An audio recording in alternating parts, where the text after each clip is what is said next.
Olá, pessoal, sejam muito bem-vindos ao primeiro episódio do Data Center Voice, o videocast oficial do Data Center World Brasil, em parceria com o TI de Salto. Aqui reunimos os principais especialistas do mercado para discutir as tendências que estão transformando a infraestrutura digital, os data centers, a computação em nuvem e a inteligência artificial.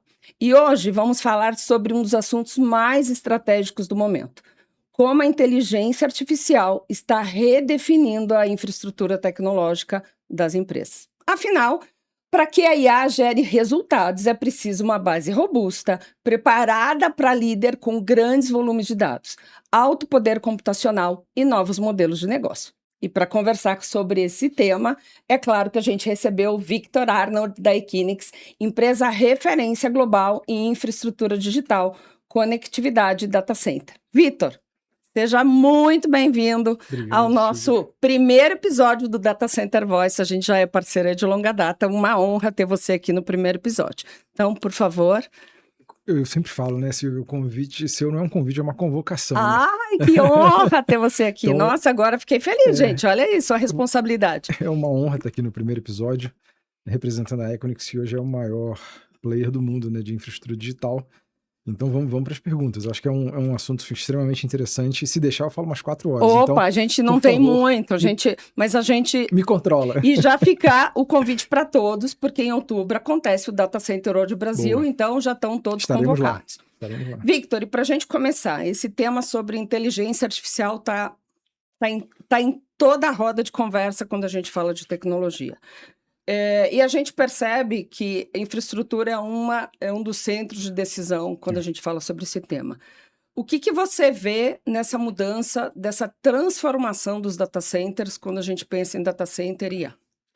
Eu acho que o data center ele passou a ser uma das principais pautas da discussão, por ser fundamental para você rodar capacidade computacional. O que eu acho mais interessante é você falar sobre data center e infraestrutura digital entendendo o todo, né? A NVIDIA, o Jensen, o fundador da NVIDIA, em março, se não me engano, na palestra dele, ele mostrou um conceito chamado AI Cake, né? O bolo de AI, onde ele fala que você precisa de 5 camadas para você desenvolver IA, tanto do ponto de vista de empresa quanto do ponto de vista de país, né? Ele começa com energia, ele passa pelos chips, vai na infraestrutura, depois modelos e depois aplicações.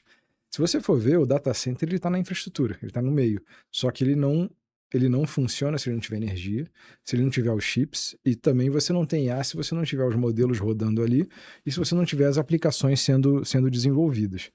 Então, acho que é interessante a gente olhar para esse contexto como um todo, porque tudo que a gente faz dentro do data center tem consequência, digamos, para cima e para baixo do framework, né? Do ponto de vista do data center em si, entrando, eu acho que no techniquez, digamos, da infraestrutura, eu sou da época que um data center, um rack dentro de um data center com 2 kW era considerado denso, né? Era considerado um rack de alta densidade. E agora a gente já está recebendo workloads com GPUs da NVIDIA, com TPUs, né? E com LPUs também de outros fabricantes, e a gente está falando em 400 kW, 500 kW por rack. Né? Ou seja, para o pessoal entender a ordem de grandeza disso, eu posso estar te falando que um data center de 2 megawatts vai ter só 4 racks. Né? E vai ter refrigeração líquida, vai ter diversas outras tecnologias que estão evoluindo também para você permitir essa densidade mais alta dentro de um data center. As pessoas acham que o produto em si, né, da infraestrutura física não está evoluindo. A gente, para você permitir que um rack seja muito mais denso dentro do data center, tudo está sendo reinventado, né? Desde o fornecimento de energia para aqueles servidores, porque existe um limite físico, né? Se você Sim. passar pelos cabos a energia ali, quanto mais energia você coloca naqueles cabos, mais você tem, digamos, perda, né? Então você tem que começar a pensar em seguinte: será que eu posso botar uma voltagem maior, que é a maneira mais eficiente? Aí a gente já começa a falar em 800 volts, né? Nos racks de 800 volts e outras tecnologias, assim como eu tenho que falar também que refrigeração a ar, ela vai até um certo limite. Depois o liquid cooling ele passa a ser mais eficiente. E aí, dentro do liquid cooling, o pessoal acha que é uma coisa só. Não, o liquid cooling é um espectro de tecnologias, e dependendo da GPU, né, ou do processador que você vai colocar dentro do data center, eu posso estar falando de um liquid cooling indireto, eu posso estar falando de um liquid cooling de imersão, que é basicamente um servidor que foi feito para funcionar dentro de um líquido, né? porque a troca de calor ela é muito mais eficiente no volume que a gente precisa. Então, assim, você visitou lá a SP6, que é um data center que já nasce pronto. O Iberê também foi lá e ele ficou louco que ele entrou dentro da máquina de ar-condicionado, né? Porque você já é um nível, né? É uma escala diferente, é uma ordem de grandeza diferente para receber esses workloads que a gente já está começando a receber no Brasil. Óbvio que assim, não está nada comparado com os Estados Unidos e China ainda, onde os grandes modelos estão sendo treinados, mas a gente já começa a receber as primeiras cargas de IA, principalmente de inferência, né? Que tem que estar próximo do usuário, aqui no Brasil, já demandando essa evolução, digamos, do produto data center, né? O produto data center, ele evoluiu muito nessa linha. E aí, se você quiser entrar também depois em aplicações, tipo termodinâmica dentro do data center, como é que eu distribuo os racks ali dentro para que o calor seja trocado da maneira mais eficiente, isso aí tudo já é IA. Né, que são dados que você vai gerando na sua operação e você alimenta modelos que retornam para você o melhor layout do teu data center. Esse é um dos exemplos, né, que a gente pode usar. Observabilidade, com muita IA também. Então, assim, eu acho que isso já está no nosso dia a dia, de forma, desde a concepção do produto até a operação do data center, né? Acho que assim, no nível de escala que a gente opera, você conhece bem, né, Silvia? Mais de 280 data centers no mundo todo.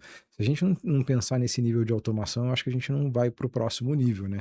E a nossa CEO, ela prometeu para o mercado o seguinte: nos próximos 5 anos a gente vai crescer o que a gente cresceu nos últimos 28. Então a gente vai dobrar o tamanho da companhia, né? Uma companhia que foi criada em 28 anos, em 5 anos. Se a gente não descobrir, se a gente não usar a IA para chegar nesse nível de automação que a gente acha que é possível, que a gente está tendo evidências que é possível, fazendo mais do mesmo, a gente não chegaria lá. É por isso que eu acho que é tão interessante você entender todo esse espectro, para ver que todo o mercado está sendo impactado com isso. Então, assim, para o usuário final, né, a gente brinca muito quando a gente fala com o pessoal que visita o data center: você está usando o ChatGPT, você está fazendo um Pix, cara, tudo isso passa aqui dentro, né? E para isso funcionar, existe toda uma camada super complexa funcionando, né? Todo esse bolo de IA, para que isso funcione. E aí eu acho que é muito bom ter não só canais como esse aqui, né, o Data Center Voices, mas o evento também, para que a gente traga as pessoas, para as pessoas entenderem o que faz funcionar, né? Até para ter o debate. Né? Que existe muito debate em relação a isso, que eu acho que é fundamental, mas resposta longa para pergunta curta. Não, imagina. Faz parte. Eu acho que aqui é justamente para trazer o tema de data center para o nosso dia a dia, né? A gente vem aí de longa data de data center, e você comentou uma coisa: o Brasil ainda não é China nem Estados Unidos, mas o Brasil tem sido uma grande aposta na questão de data centers aqui. Sim. Eu acabei de visitar recentemente o SP6. Fala um pouquinho dessa escolha, você como líder, né, da Equinix Global, aí, pensando no Brasil sendo uma referência, SP7 vindo aí, SP8, né, tudo preparado para isso. Sim. Fala um pouquinho dessa escolha, já que o Data Center World Brasil tá vindo aí em outubro. Eu acho que assim, o Brasil ele é o principal mercado da América Latina e não vai deixar de ser. Quando você olha para um país, por mais complexo que ele seja, por mais peculiaridades que o Brasil tenha, quando você olha para um país com mercado consumidor de 230 milhões de pessoas, considerando que cada pessoa tem mais de um celular na mão, em média, assim, toda Big Tech que está disputando a atenção, toda empresa que está disputando a atenção do usuário, né, o consumo da atenção, não tem como ignorar o Brasil. Né? Então, assim, só que o Brasil tem peculiaridades, eu acho legal que você falou da aposta, né, que é a aposta que não se concretizou. Ainda não se concretizou. E por que eu acho que isso é interessante? Todos os workloads que têm que estar próximos do usuário, eles vão vir para o Brasil porque o mercado é gigante. Agora, se você não precisa hospedar os dados no Brasil ou o teu workload, não faz sentido hospedar no Brasil porque a carga tributária é maior, né? Você tem algumas complexidades, é mais difícil você fazer negócio no Brasil.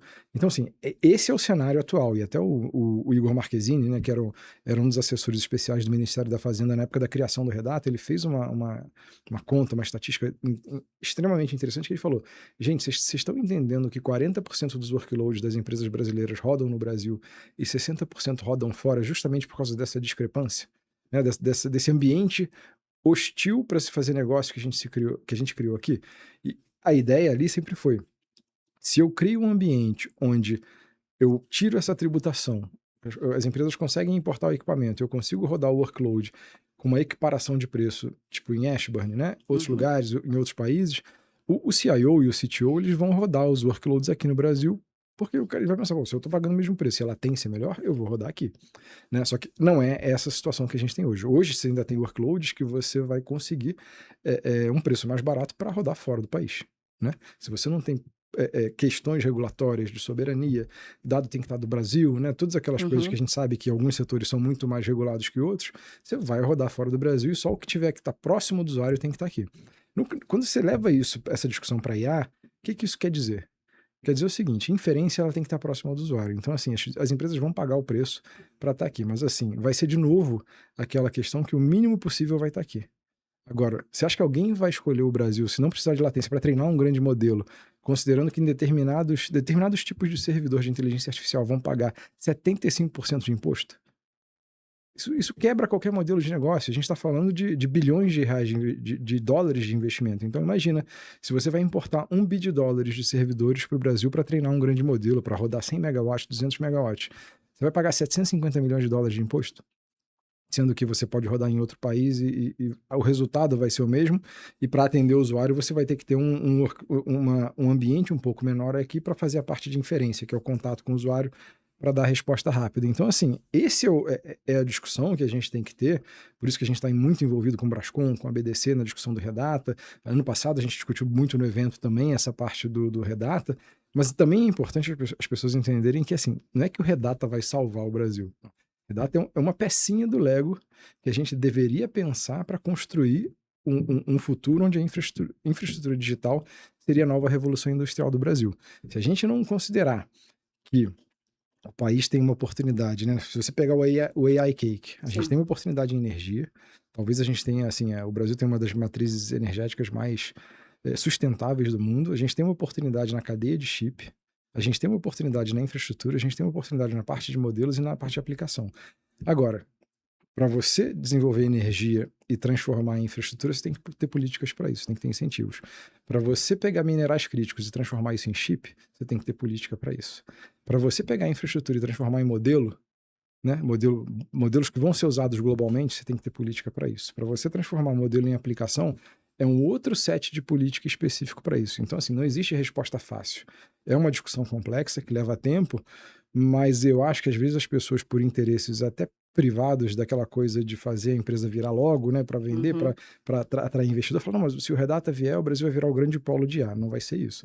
Se o Redata passar, a gente resolve uma complexidade histórica da matriz tributária e da complexidade de fazer negócio no Brasil. Agora, se a gente não tiver um PL forte de IA que seja compatível com os PLs internacionais para o data center funcionar meio que como um aeroporto internacional nesses casos, para que uma nação soberana tenha a segurança de rodar, treinar um modelo com seus dados aqui para depois mandar os dados de volta, não vai acontecer. Ninguém vai treinar modelo aqui. Não vai, esse negócio, mas nós temos 3 gigawatts para rodar modelos de IA, 5 gigawatts. E eu sempre gosto de botar a bola no chão. É o seguinte, o tamanho do mercado da América Latina hoje é 1,2 gigawatts. Mercado todo. Aí quando eu vejo esses anúncios mirabolantes que a gente vamos implantar, né, sei lá, 2 gigawatts e em 2027 vai estar pronto. Sério? Né? Pô, tô há 20 anos nesse mercado. Assim, existe um caminho que você tem que seguir em indústria de CAPEX intensivo e é um caminho que não depende só do investimento e da boa vontade, é um caminho que depende também de regulação, de mudança do arcabouço regulatório para que você consiga atrair um investidor, para que você gere um ambiente de segurança para o investidor internacional vir para cá. Mesmo para você ter uma ideia, como eu acho que o potencial do Brasil é gigante, tá? Que eu falo isso, as pessoas às vezes acham que eu sou pessimista. Eu falo, não, eu sou realista porque eu estou nesse mercado há mais de 20 anos. Hoje, nos últimos 12 meses, eu investi 50% a mais no Brasil do que eu investi na média nos últimos 10 anos. Eu vinha numa média, desde 2014, ali, investindo R$1 bilhão por ano no Brasil. Nos últimos 12 meses, que a gente teve 4 projetos de expansão em andamento, você viu 2 lá, a gente teve mais de R$1,5 bilhão de investimento. Com a capacidade, assim, com o potencial do mercado hoje, né? Falando de inferência, falando de nuvem, de tudo que tem que vir para o Brasil. E o que a gente acha que vai acontecer se a gente conseguir passar um Redata, se a gente conseguir ter uma discussão madura sobre um PL de inteligência artificial, né? E se a gente conseguir falar de chips e outras coisas, a gente vai levar o país para um mercado que é facilmente 3 a 5 vezes maior. Fácil. Isso é o que está na mesa. Esse é o potencial que nós temos. Esse é o potencial que nós temos, entendeu? Então, assim, e o pessoal pergunta, mas se o Redata não acontecer, o mercado vai parar de crescer? Não, cara. Porque eu sempre respondo, sabe, Silvia, com a pergunta: você vai parar de usar o celular? É. Não, daqui a 5 Você vai anos... se a parar gente- de produzir dados? Não, daqui a 5 anos, se a gente sentar nessa mesa, você vai estar mais dependente da criação e do consumo de conteúdo, de informação. E não tô falando dependente no sentido ruim da coisa, não. Tô falando que, assim, cada vez mais as suas atividades, o trabalho do ser humano depende da informação em tempo real, né? E isso é processamento, né? Isso é infraestrutura.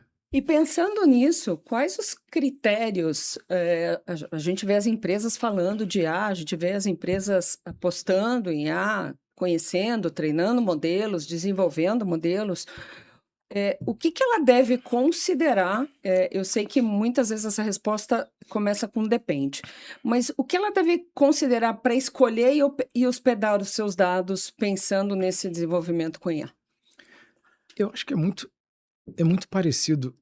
Assim, o que eu tenho visto, tá? Alguns exemplos que eu vou te dar aqui de conversas que eu já participei de casos de sucesso e casos que não deram tão certo. Eu acho que a conversa, ela começa... IA tem muito a ver com automação, né? As pessoas pensam em otimizar alguma coisa, né? De refazer processos e eu acho que talvez as discussões mais inteligentes são as mais simples, do sentido do seguinte: e numa empresa grande, eu trabalho numa empresa grande. É muito fácil você juntar muita gente para discutir como otimizar um processo. E ninguém se lembra de perguntar o seguinte: será que esse processo precisava existir agora com essa tecnologia nova? Então, assim, e a discussão ela vai um pouco assim, até antes do dado, de onde você vai colocar o dado, onde você vai colocar o processamento, porque a gente vê que as empresas mais bem-sucedidas, elas estão redefinindo os processos, já entendendo o que a tecnologia pode entregar. E isso acho que funciona, isso é interessante porque é algo que a gente viu em outras ondas de transformação digital, sabe, Silvio, ao longo da história, que assim, sempre quando a gente pega uma tecnologia nova, você pega a tecnologia nova e tenta embutir no processo antigo. E aí você fica decepcionado porque não entrega aquilo que a tecnologia prometia. Mas claro que não vai entregar. Você está tentando pegar, imagina, você tem aqui um círculo para botar um quadrado, né? Não vai funcionar. Agora, quando você entende a tecnologia o suficiente, começa a revisar seus processos com base nisso, aí você tem tecnologia nova com processo novo. Aí a mágica acontece. Lembra quando a nuvem surgiu? A gente não sentava aqui para falar do Uber, né? Não. Do iFood. A gente nem imaginava que isso seria possível. Mas a convergência dessas tecnologias mostraram que novos modelos de negócio eram possíveis, né? Então a gente está passando por essa fase de convergência agora, que algumas empresas já enxergaram isso, estão revisitando seus modelos de negócio, estão realmente, assim, basicamente mudando a espinha dorsal. Outras empresas ainda estão naquela coisa de tentar fazer uma evolução incremental. Também acho que faz parte, né? Às vezes você tem que passar por essas experiências de fracasso para você conseguir realmente entregar modelos mais inovadores. Passar dessa discussão do ponto de vista de estratégia, de modelos de negócio, o que é novo, o que não é, você entra numa discussão do tipo de arquitetura híbrida. Eu acho que você não vai poder... Você não precisa rodar tudo dentro de casa, você não precisa rodar tudo na nuvem, você não precisa rodar tudo nos Estados Unidos, você não precisa rodar tudo no Brasil, tudo vai depender do teu modelo de negócio. Se você está rodando, sei lá, um business, né, que baseado no Pix, que tem regulações muito específicas do Banco Central, provavelmente você vai ter que estar no Brasil. Sim. Né? E você vai ter requisitos de latência muito fortes, porque o Pix ele opera em milissegundos. Então, muita coisa você vai ter que estar numa nuvem privada, outras coisas você vai conseguir colocar numa nuvem pública. Mas tudo isso tem que ser guiado pelo requisito de negócio, e não pelo seu gosto ou sua opinião pela tecnologia, entendeu? Pelo marketing. Não, porque eu gostei, porque eu vi, assim, não é assim que funciona, né? Então, assim, isso é importante, que a gente gravou um podcast com o CTO, CIO da Quad, que é uma startup, né, que os principais bancos são donos dessa startup, junto com a Febraban. E ele estava falando, cara, eu tenho que entregar o resultado, né, de uma análise antifraude em menos de 40 milissegundos para ponta A e para ponta B. Né? Então, assim, esse tipo de coisa... Ele falou, pela internet pública eu não conseguiria, eu preciso de interconexão, que é o que vocês fazem, vocês me colocam do lado dos bancos, Sim. né? Esse é o tipo de discussão que o negócio tem que girar, né? Tem que guiar para a gente chegar à conclusão. O que a gente vê é o seguinte: arquiteturas distribuídas são as arquiteturas que conseguem entregar esse tipo de coisa, mas se você não tiver a discussão de requisitos de negócio, é certeza de retrabalho. Né? Porque aí você vai começar a descobrir que não é bem assim que eu queria, ou eu usava de outro jeito, enfim. Então eu acho que a gente está vendo muito isso. E último ponto que eu acho que eu estava num painel, eu não lembro qual evento, tá, Silvia? Mas assim, o pessoal estava discutindo modelos mirabolantes, frameworks, e assim, eu adoro framework, tá? Deixar muito claro que botar para mim uma matriz 2x2, eu gosto disso, eu sou engenheiro, funciona bem assim. Só que o pessoal estava tentando dá uma ideia que esse tipo de iniciativa é top-down, quando na verdade, se você acha... E aí o executivo tá falando, porque o meu time de vendas usa esse modelo que a gente criou de IA 3 vezes ao dia. Eu falei, cara, e qual é o outro que ele tá usando 50 vezes? Você sabe? E o que a gente descobriu ali? Como a gente mexe muito com interconexão, rede, tráfego de dados, a gente falou, faz o seguinte, mapeia o teu tráfego de rede, descobre o que o pessoal já está usando. Não precisa descobrir assim, por quê, não é acessar dado, é só descobrir o padrão de tráfego para ver se está usando ChatGPT, Claude Code, Grok, e vai no usuário, no early adopter, conversa com ele. E esse cara, ele já está muito na frente, ele já descobriu como é que ele extrai benefício. E aí o papel do executivo é muito mais, cara, eu tenho que descobrir se tem guardrails suficientes ali, deixa o cara, vai, bicho. Eu crio uma estrutura para coordenar isso. E isso também tem funcionado muito bem. O pessoal que está indo nessa linha do tipo, ok, eu tenho guardrails, eu tenho alguma coisa top-down, mas eu também estou vendo muito o que está acontecendo no front, que o pessoal já está usando. Sim. E na tua opinião, qual é a principal transformação da inteligência artificial, pensando, você deu aí os 5 passos aí da infra, né? Porque não é só o data center em si, que pode, nos próximos 5 anos, ser uma nova revolução, né? Porque a gente sentiu aí, você falou de nuvem, a gente passou por isso, on-premise ou não, público ou não, a gente agora está falando de IA. Mas o que você acha que nesses próximos 5 anos pode provocar essa grande transformação? Pensando em data center, pensando aí no teu core business. Eu acho que já está acontecendo. Eu acho que, assim, eu estava falando na CNBC outro dia, o trem já partiu, sabe? Se alguém acha que dá para parar, assim, se você perceber, eu estava outro dia conversando foi na ESEG, se não me engano, com uma turma de alunos lá, e também conversei com os stags da Equinix, foi 2 meses atrás. Há 3 anos atrás, o nosso comportamento de busca na internet era completamente diferente. Menos de 3 anos, o nosso hábito, e assim, era um verbo, tá? Tava tão embutido na nossa vida que a gente não, assim, ninguém sabia viver sem aquele comportamento de busca. Em 3 anos, acabou. Mudou. Então, assim, eu acho que esse trem já partiu e essa coisa do conhecimento, esse acesso ao conhecimento, acesso à inteligência, óbvio, é aquela inteligência probabilística, né? Que é sempre, todo mundo sabe aqui que o que o LLM faz, ele te dá uma resposta baseada na probabilidade daquela palavra ser aquela, né? Considerando todo o histórico de treinamento que o modelo tem. Mas eu acho que, assim, o nosso trabalho, né, de acesso ao conhecimento, ele já foi impactado. E o Ethan Mollick, que é um professor de Wharton, tive aula com ele é muito bom. Ele escreveu um livro chamado Cointelligence. Ele fala o seguinte: se a gente parasse a evolução da IA agora, todo o nosso mercado já ia ser muito impactado nos próximos 10 anos. E agora, se você considera do jeito que está evoluindo, eu tirei umas férias agora, né, 3 semanas. Quando eu saí de férias, meu to-do tinha assim, eu não vou usar mais o Cloud Code, né? Vou configurar algumas skills ali, vou fazer alguns aplicativos. Quando eu voltei de férias, o Codex já estava melhor. Né? Quando eu ia conversando com o pessoal, eu falei assim, ó, o Cloud Code super poderoso, vai lá, mas, cara, testa com o Codex também. Para algo que está evoluindo nessa velocidade, é aquilo. Eu acho que o trem já partiu, ele vai impactar todo mundo. Só que a gente está caminhando, e aí, de novo, para a gente pensar na convergência das tecnologias. Imagina o seguinte, a gente está caminhando para um futuro onde conectividade vai ser tão acessível quanto a eletricidade. Né? Porque assim, a gente vai pegar o celular aqui, com todo mundo, imagina que o Wi-Fi parou de funcionar. Aí a pessoa começa a perguntar, mas você tá no 5G? Você tá no 4G? Né? Você tá no Wi-Fi? Isso não vai mais existir. As pessoas vão querer saber se você tá ligado ou não tá. Você vai estar indo pelo satélite, pela fibra no chão, pelo cabo submarino, não é problema do usuário, né? Porque você vai conseguir ter grandes capacidades de banda sendo entregues para o usuário final. Isso, obviamente, é uma explosão cambriana na geração de informação e no consumo de informação também. E isso acaba impactando toda a cadeia. E você imagina que, assim, talvez não nos próximos 5 anos, mas a gente está caminhando para um futuro que onde tiver energia elétrica disponível, você vai ter algum tipo de processamento. Então, assim, se você tem na tua casa lá, você tem o teu painel solar, a NVIDIA investiu numa startup dessa, né? Que se você botar umas GPUs lá dentro de casa, você vai receber por isso, inclusive. Você não paga mais a conta de luz, né? Você recebe por isso.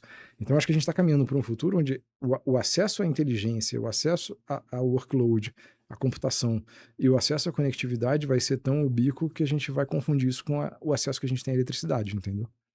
Bom, a gente está chegando ao final do nosso episódio e eu queria fazer um bate-papo rápido aqui com você. Pergunta assim, você tem que responder o que vier na cabeça. A gente não treinou, tá, gente? A corrida pela IA será vencida por quem tem mais dados ou por quem tem melhor infra? Quem tem as melhores pessoas, o talento. Essa foi boa, hein, gente? O que mais te preocupa com a evolução da IA? O que mais me preocupa é...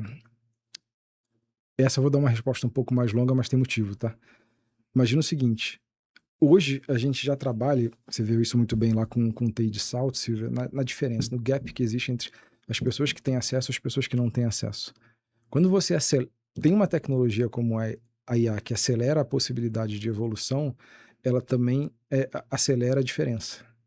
Então, assim, a gente é muito engajado nesse tipo de trabalho. Se eu e você, se a gente continuar fazendo o mesmo que a gente fez nos últimos anos, a gente já está atrás. Sim. A gente tem que repensar a forma, por isso que eu entrei no conselho da Equinix Foundation, estou trabalhando muito com o que a gente chama de Digital Divide pelo mundo, nos projetos, para a gente realmente tentar encontrar soluções para isso. Então, assim, o que mais me preocupa é que quando você tem uma tecnologia tão transformadora quanto o IA, você expõe muito mais esses gaps e as pessoas que estão vulneráveis, elas podem ficar mais vulneráveis ainda. Né? E vulnerável no sentido de ficar isolada da oportunidade. Isso é o que me tira o sono, que inclusive tenho trabalhado bastante na Equinix Foundation para tentar encontrar maneiras de você mitigar isso em mercados específicos. Né? E qual a maior qualidade do humano para o humano do futuro? Eu acho que é o que os gringos chamam de taste, né? Que é a sua capacidade, não é bem capacidade analítica, mas sabe quando você conquista repertório e você sabe ler aquele texto e ver, não foi você, né? Ou você vê uma imagem, uma pintura e você vê que tem tem IA ou tem ali, tem um artista, né? Tem aquela coisa. Então, acho que assim, essa coisa do gosto, né? Do repertório, da experiência que você traz por uma conversa, eu acho que isso vai ser, inclusive vai ser diferencial. Porque imagina, eu acho que você tem quando você fala em IA, em produção de conteúdo de conhecimento, você tem o teto, você tem o chão. Com IA, o chão subiu. Né? Mas assim, o teto vai depender do humano, né? Mas assim, hoje qualquer um escreve um texto. Né? Assim, escreve, né? Qualquer um pede um texto e o texto volta e tem gente que não critica esse texto, não. Ou qualquer um gera uma imagem, gera um infográfico, gera um vídeo. Né? Então, assim, eu acho que a capacidade do ser humano de filtrar e até de usar os modelos para potencializar a competência vai diferenciar, sim. Vai ser um baita diferencial. Bom, gente, a gente está chegando aqui no final do nosso videocast e eu queria falar, Vitor, compartilha com a gente. Ele é muito conhecido aqui no LinkedIn, gente. Então, quem conhece ele, o Presida, compartilha suas redes aqui para o pessoal que está acompanhando o nosso videocast, por favor. Não, eu tô no LinkedIn, né? Eu acho que uma rede social já dá trabalho suficiente, né? Mas sempre tô participando dos podcasts, dos debates, que eu acho que a gente realmente tem uma oportunidade na nossa frente de fazer com que o Brasil não perca mais uma revolução, né? Mais uma revolução que eu acho que pode garantir um futuro melhor para todo mundo. Então, estou sempre postando lá no LinkedIn. Quem quiser, manda mensagem. Não consigo responder tudo em real time, mas também me recuso a colocar a gente para responder de forma automática. Eu respondo tudo e respondo mesmo, assim, que se quiser trocar ideia, manda mensagem. Responde mesmo. Né? E é isso, basicamente isso. E no YouTube, se procurar Vitor Arnaud, também acha já uma pancada de entrevista gravada, né? É isso aí. Bom, primeiro quero agradecer, muito obrigado por estar com a gente nesse primeiro episódio, uma honra ter você aqui. Quem quiser, de novo, o Data Center World Brasil, em outubro, Vitor vai estar lá com a gente vai ter muita troca ainda nesse momento, vamos ter muita coisa para conversar. A gente não conseguiu todas as perguntas, né, Vitor? Tem muita coisa aqui que ficou, mas assim mesmo a gente convida vocês para participar aí em outubro do nosso Data Center World Brasil. E assim chegamos ao fim de mais um episódio do Data Center Voice, o videocast oficial do Data Center World Brasil, em parceria com o TI de Salto. Se você gostou desse conteúdo, continue acompanhando nossos próximos episódios para conhecer as principais tendências, tecnologias e os especialistas que estão construindo o futuro da infraestrutura digital. E também convidamos você a nos acompanhar nas redes sociais do Data Center World Brasil para não perder nenhuma novidade. Muito obrigada por nos acompanhar e até o próximo episódio.